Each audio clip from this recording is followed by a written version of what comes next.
Hi guys, Mark here. Welcome.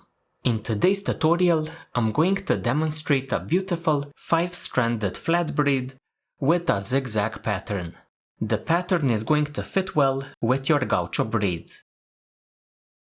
Here is the color setup for our braid. We have 4 strands on the left, 1 on the right.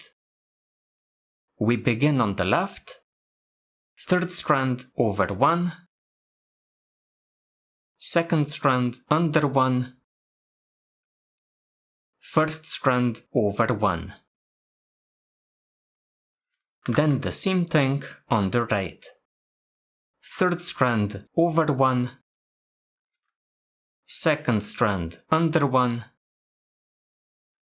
1st strand over 1. Again on the left, over, under, over. And on the right, over, under, over.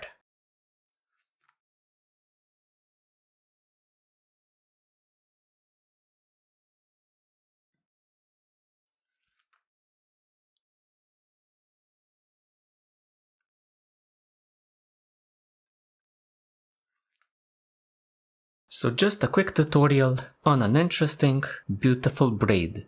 Thank you for joining me for now, and see ya next time.